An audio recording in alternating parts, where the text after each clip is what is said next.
On today's show, NBA Summer League is over, but the Cavs still have moves to make this offseason. We talk about it on today's Locked On Cavs.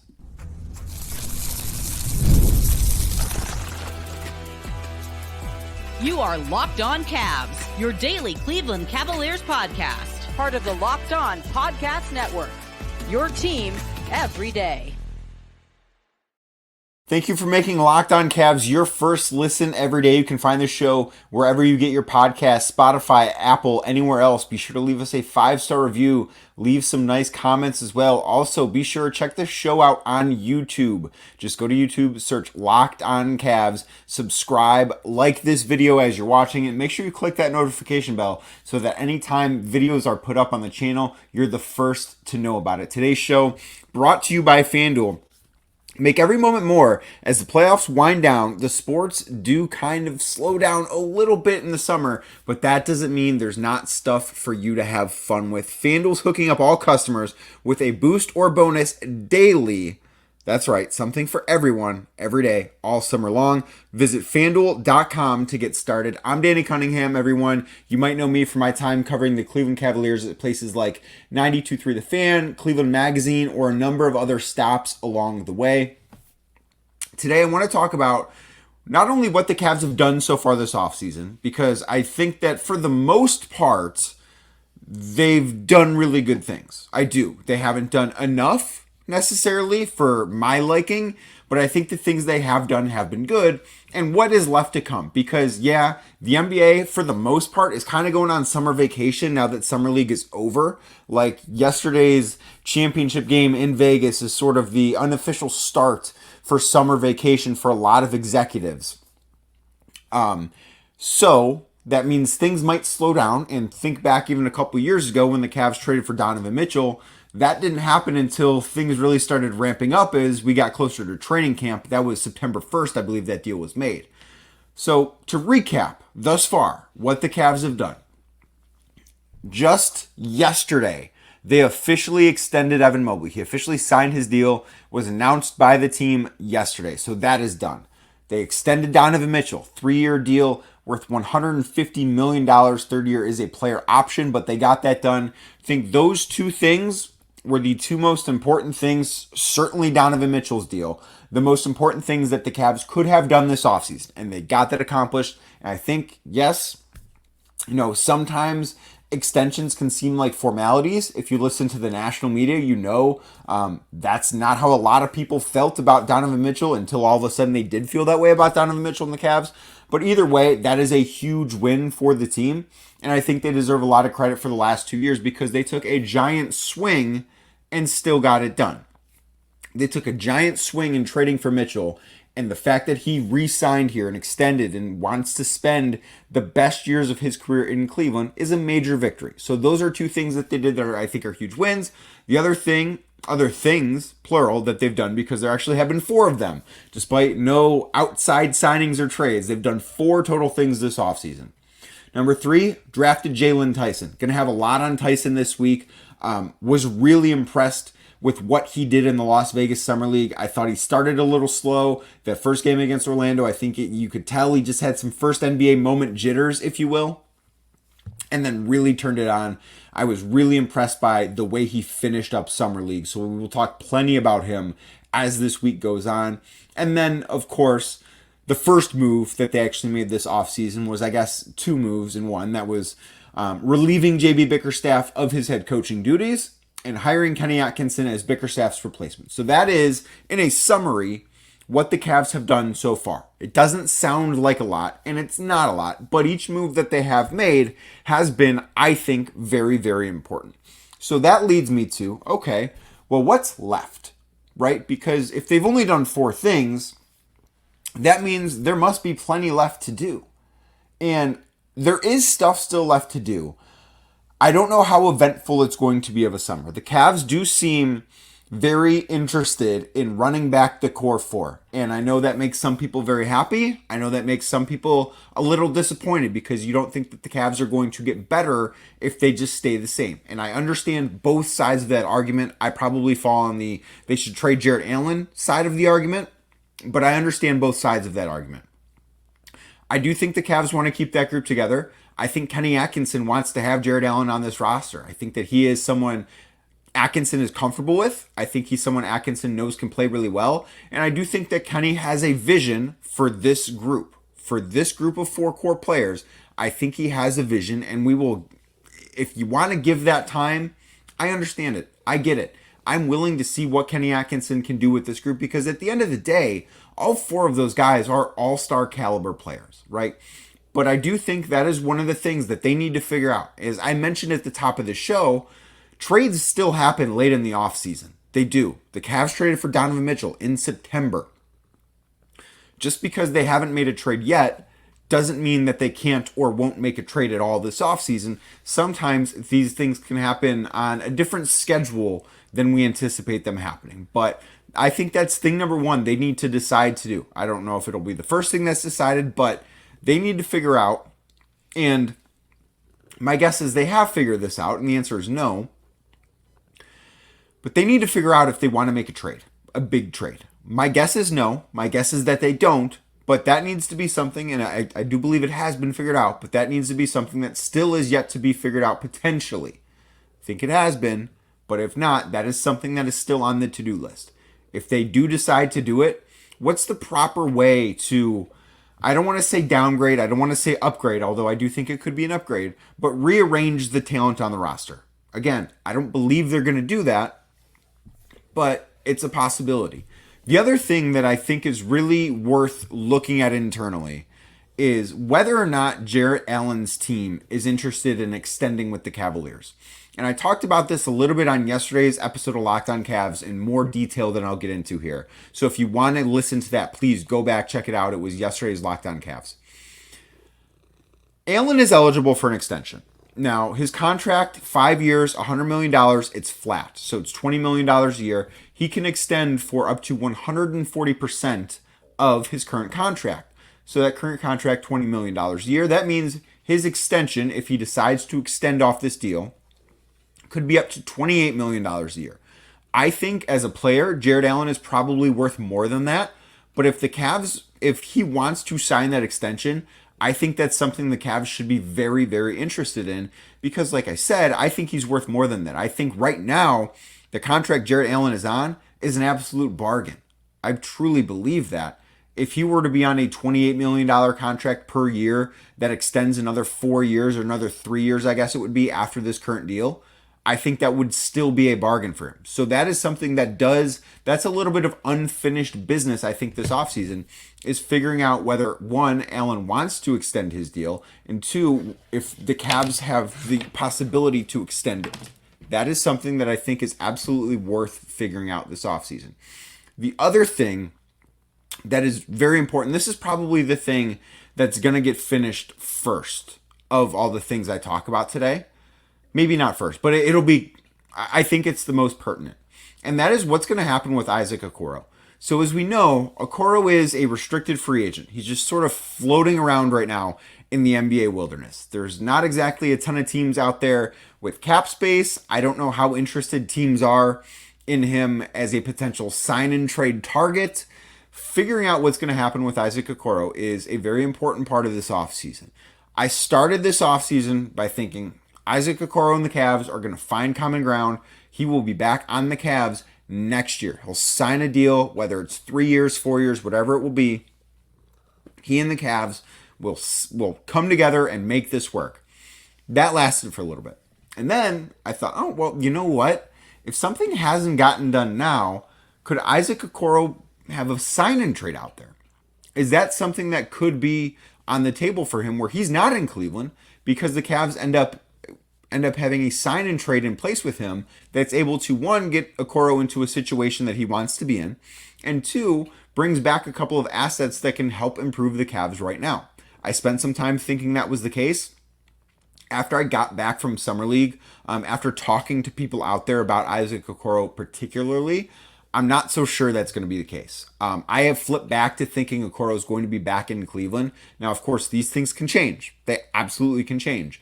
But I think that these two sides are going to find common ground. I don't know how long it's going to take, but I think that they're going to find some common ground. don't think that they're all that far apart. I don't know how long it's going to take, but I've flipped back from thinking that Okoro was going to be a sign and trade asset for somebody else, that someone else was going to acquire him via that method. So now I think he's probably going to be back in Cleveland for a second contract. I don't know if he'll finish that contract in Cleveland, but I think that's probably the direction that this situation is trending right now. There's another player that I think the Cavs need to make a decision on this summer. I'll tell you who that is and what that decision could be next on today's Locked On Cavs. Today's show is brought to you by eBay Motors. Passion, drive, and patience. The formula for winning championships is also what keeps your ride or die alive. eBay Motors has everything you need to maintain your vehicle and level it up to peak performance. Everyone wants to be at peak performance. I want to be at peak performance. I had, some air go out of my tire earlier today, and I thought, can eBay Motors help me? Well, I can just go get air in my tire. But the fact that eBay Motors is popping into my head right away is telling you all you need to know about leveling your vehicle up to peak performance. So they've got superchargers, roof racks, exhaust kits, LED headlights, so much more. Whether you're into speed, power, style, all three of them, eBay Motors has you covered with over 122 million parts. It's a lot of parts. For your number one ride or die, you will always find exactly what you're looking for. And with eBay Guaranteed Fit, this is important here, your part is guaranteed to fit your ride every time or your money back. Because with eBay Motors, you're burning rubber, not cash. With all the parts you need at the prices you want, it's easy to make your car the MVP and bring home huge wins. Keep your ride or die alive at ebaymotors.com. Eligible items only. Exclusions do apply. eBay Guaranteed Fit only available to U.S. customers. So the other player that I think is important for the Cavs to look at his situation this summer is Caris LeVert. And I think that this has probably been, I have shifted my stance a little bit on this over the last week or so because from watching Jaylon Tyson. I think Tyson is more NBA ready after watching him in Summer League than I did when he was drafted. I think he looks really comfortable with the basketball in his hands. I think his shot still, I don't think is where it needs to be. I think it's fine, but he's not Ray Allen or anything, and I don't think anyone's ever going to confuse him there. But I think he's a guy with a pretty high floor, and I believe he's going to do a lot to try and find his way into the rotation. That said, I think he probably plays a pretty similar role to Caris LeVert. And LeVert is on what I believe is a very tradable contract. He's making $16 million this year. He's a good player. I've got a lot. I like Caris LeVert a lot as a player. I think he's a good fit in a lot of locker rooms too, which is very important when you have these conversations. But he's a really good basketball player. And teams want good basketball players. And I think Caris LeVert is one of those. Is he a perfect fit in Cleveland?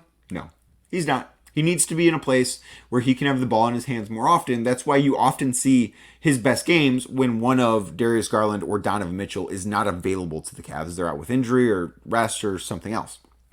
So I think figuring out that situation, because it's not that Caris LeVert is not a good basketball player. He is a good basketball player. It's the fit's not great. So can you find something out there? Can you find a player that's available via trade out there? Maybe you attach a couple of second round picks. I don't know. But can you find something out there that you can trade Caris LeVert for that makes this team better? Because I think that is something that, one, obviously would improve the team, and two, could open up a bit of a role for Jaylon Tyson. I don't know that Tyson's going to earn that role. Obviously, I'm not going to read too much into Summer League. I'm not going to make that mistake, but I was impressed with him, and I'd be lying to you if I didn't say that. I watched him play in person twice. I watched all 5 Summer League games. Thought he got better as the week went on.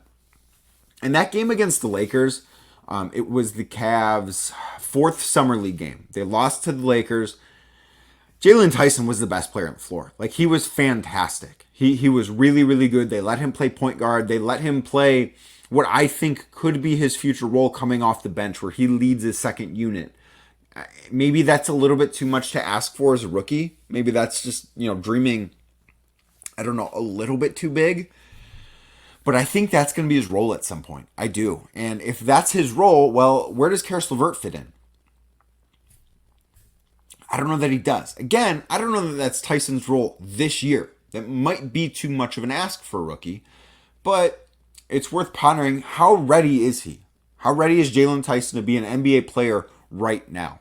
I think he's got a high floor. I don't know how high his ceiling is, but I think he's got a high floor that he's going to be, in my opinion, the most likely outcome for him is he's going to be a good basketball player, right? How early is he going to be that? I don't know. Probably sooner than later. It's not as if he's a 19-year-old kid coming in. But that begs the question, is it worth giving him that bigger role by trading away Caris LeVert? By trading LeVert for a piece that is more of a 3-and-D type player that doesn't need the basketball in his hands? I think it would be. And I think right now as you go up and down this Cavs roster, LeVert's contract fits with so many other guys across the league. He's a good basketball player. And I think you could, in the right deal, I think you could get better if you move on from him. I think that is, if you don't want to trade anyone from the core four, and I believe the Cavs have made that pretty clear that they don't want to trade Jarrett Allen. Obviously, they're not trading Evan Mobley. Obviously, they're not trading Donovan Mitchell. I don't think they want to trade Darius Garland. I don't think there's a very big market for Darius Garland. So if you're not trading any of those guys, well, who's the next best player with positive trade value? It's probably Caris LeVert on this roster. I mean, maybe Max Strus, but I don't think the Cavs would want to trade him. It's probably Caris LeVert.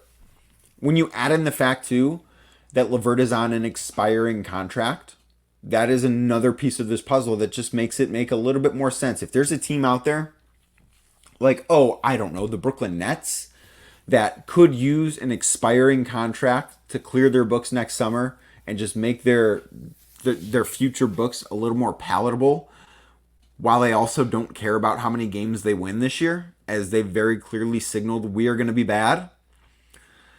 Maybe Caris LeVert being traded there is something that works out for all parties. If the Cavs attach a couple of second-round picks, maybe they could get Cam Johnson back. Maybe not. It might need a little bit more than that. They could definitely get Dorian Finney-Smith back. I'm not crazy about Dorian Finney-Smith, but I think that he'd be getting better shots in Cleveland than he's gotten in Brooklyn, and you would see him bounce back as a three-point shooter closer to what he was in Dallas when he played alongside Luka. I think those are the things that are worth thinking about as you ponder a Caris LeVert trade. I do. If you can get better by doing that, considering that I think you have his replacement in-house right now. I believe Jaylon Tyson is going to be in that role. If it's not this year, it's going to be next year. I think that's the trade you have to think about making. Because for me right now, as I look at this roster, if you don't want to trade the core four, I think this is probably the clearest way to get better. Because obviously the Cavs aren't going to be going out there and signing free agents. Like that, for the most part, is come and gone. There are guys that are still available, and the Cavs have to do something. They've got 3 open NBA roster spots plus 2 two-way spots. We will talk about the two-way spots coming up a little bit later in the show, but they do have to do something. They do have to do something. They're not done making moves. I just don't know how big the moves are going to be. But they're not done with those moves. Not yet. But I think LeVert is one, again, that if the Cavs can get better there, because they've got someone in Jaylon Tyson that fits that role really well, that has been impressive so far. And again, it's only Summer League. I'm not necessarily advocating for this. I'm trying to say this should be something that if they believe in Jaylon Tyson a lot, and maybe they believe in him, but they understand it's going to be a process, I don't know. But if they believe in him a lot early on, this could be a route to take. And it's just something that I think is worth thinking about. I think it's worth thinking about. Because that's, to me, that's the avenue that I see to upgrade this roster. That's the way I look at it. If you're not trading anyone from the core four, and your big upgrade is going to be, well, things are going to look different under Kenny Atkinson than JB Bickerstaff. I can buy that because I do believe a lot of things are going to look different under Kenny Atkinson than they did JB Bickerstaff. I do believe that. But I think that if the roster looks a little bit different, if you're not just running it back all the way, because I don't think if you run it back all the way, no matter how different it looks under Atkinson, I don't think you're going to beat Boston. And that's where we should start talking about the goal for this team. I mentioned the two-way spots. Those are another thing that need to be decided. That's going to be some business that needs to be taken care of the rest of this summer. We'll talk about Emoni Bates. We'll talk about Luke Travers, Pete Nance. We'll talk about all of it next right here on Locked On Cavs. Today's show is brought to you by FanDuel. I love sports. You love sports. If you're watching this right now, of course you love sports. You wouldn't be watching this without loving sports, and basketball in particular. Well, the NBA Summer League is over. It's gone now until the middle of October, and we're all bummed out, right? I totally get it. I'm bummed out too. I miss basketball. I miss real basketball. Well, lucky for you, I'm here to tell you FanDuel still has something for you every single day. Right now, I mean, the Olympics are almost here, right? Who cannot wait to be able to fire up FanDuel and throw in some bets on Olympic basketball? LeBron has been awesome for Team USA. Joel Embiid, not so much. But I do think right now Team USA probably a pretty safe bet to win gold. Maybe you don't believe in them. I get it. The fact that they're relying on a 39-year-old LeBron James to be the best player on the team and a guy that looks a lot like the best player in the world right now, a little concerning. Wildly impressive at 39, but I'll give you a little concerning. So maybe Canada is your play. You can get them at great odds on FanDuel. And right now, FanDuel has something great. All summer long, they're hooking up all customers with a booster or bonus daily.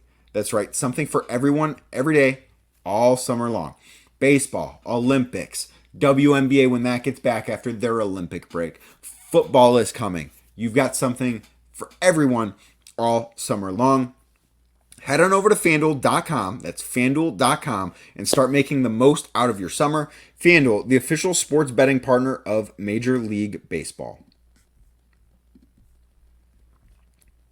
So the last thing I want to talk about on today's show is the two-way contracts for the Cavs. And again, thank you for making Locked On Cavs your first listen every day. Like I said earlier, you can find the show wherever you get your podcasts. If you're listening to this via podcast, make sure you're subscribed to the Locked On Cavs feed. If you're watching on YouTube right now, make sure you like that video. Make sure you hit that notification bell. Make sure you are subscribed to the Locked On Cavs channel so you don't miss a thing that we're putting out here as we dive into a summer where there's still, I think, a lot of questions to be answered about this team. But one of those questions is, what are the two-way spots going to look like? Right now, I would expect to have Pete Nance back on a two-way.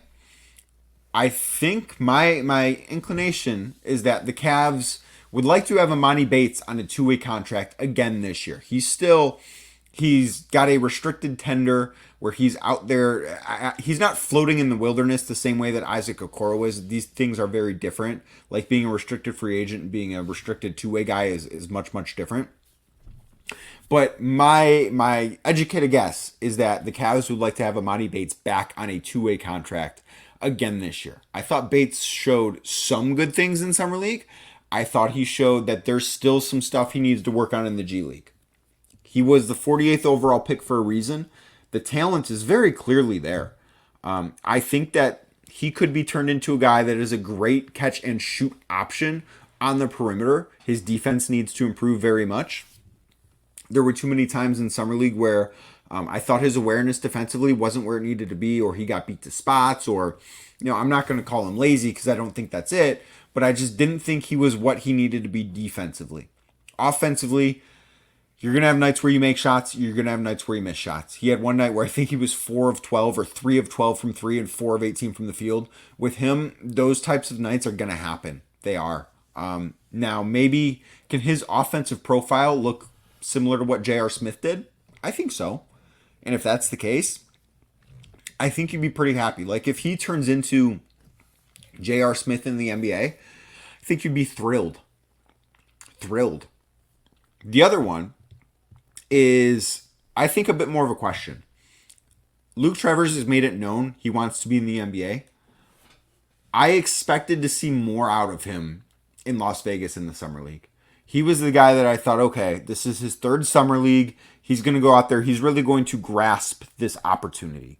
He's going to go out there and he's going to make his case to the Cavs. I should be, maybe not on the roster, but I should at least be in the States this year. I should be on a two-way. I should be splitting time between Cleveland and the Charge. I guess the Cavs and the Charge, they're both in Cleveland.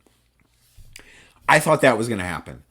And I didn't think, whether it was the hamstring or something else, I just didn't come away overly impressed with what Luke did in Vegas.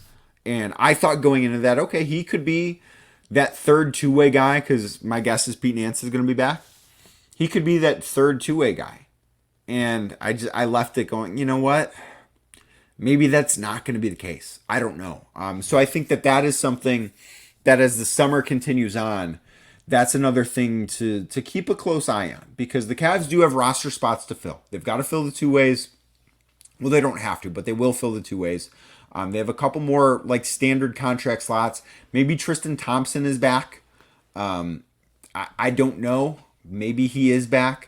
But I could see them they need a little bit more depth from their big guys because Tristan's gone. Damian Jones is a free agent. So they've got room.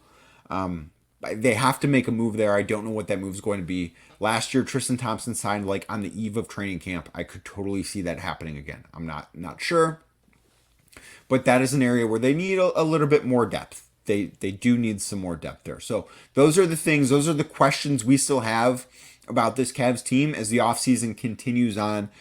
Tomorrow's show, Tony Pesta going to be joining from Fear the Sword, and he has his own podcast as well. We will be talking about Jaylon Tyson. We'll be talking about a ton of Summer League stuff. Kenny Atkinson. We've got a ton to dive into. I can't wait to catch up with Tony. So be sure to stay tuned for that episode tomorrow, as that'll be your first listen tomorrow on Locked On Cavs. Thank you again for making today's show your first listen. You can find the show wherever you get your podcast. Make sure you're subscribed on Apple, Spotify, anywhere else. Also, check us out on YouTube. Search Locked On Cavs.